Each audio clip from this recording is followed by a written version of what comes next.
उस समय धरती पर बुराई, हिंसा और भ्रष्टाचार बहुत बढ़ गया था। लोग गलत रास्तों पर चलने लगे थे और हर समय बुरा ही सोचते थे। जब परमेश्वर ने यह सब देखा तो उन्हें बहुत दुख हुआ। उन्हें पीड़ा हुई कि इंसान ऐसा बन गया है। लेकिन इसी अंधकार के बीच एक व्यक्ति था, नूह। नूह एक नेक इंसान था जो ईश्वर पर विश्वास करता था और उनके बताए रास्ते पर चलता था। परमेश्वर नूह से प्रसन्न थे। उन्होंने नूह से कहा कि वह धरती पर एक महान बाढ़ लाने वाले हैं जिससे सारी बुराई खत्म हो जाएगी। लेकिन जीवन को बचाने के लिए परमेश्वर ने नूह को एक बड़ा काम सौंपा। उन्होंने नूह से कहा कि वह गोफर की लकड़ी से एक बहुत बड़ा जहाज, नाव बनाए, जिसे हम नूह की नाव, आर्क कहते हैं। उसका आकार, उसकी बनावट, सब कुछ परमेश्वर ने नूह को विस्तार से बताया। नूह को कहा गया कि वह अपनी पत्नी, अपने 3 बेटों शेम, हाम और याफेत और उनकी पत्नियों को उस नाव में ले जाए।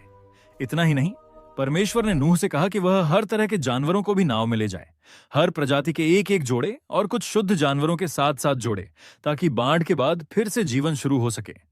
दोस्तों, सोचिए जरा, उस समय बारिश का कोई नामो निशान नहीं था। फिर भी नूह ने बिना सवाल किए परमेश्वर की हर आज्ञा मानी।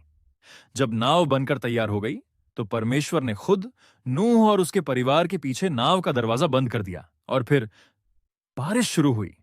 40 दिन और 40 रात लगातार बारिश होती रही। पानी इतना बढ़ गया कि ऊंचे ऊंचे पहाड़ भी डूब गए।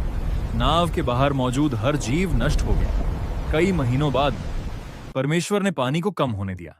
नूह की नाव अरारात पर्वत पर आकर रुक गई। नूह ने पहले एक कौवा छोड़ा, फिर एक कबूतर भेजा यह देखने के लिए कि धरती सूख गई है या नहीं।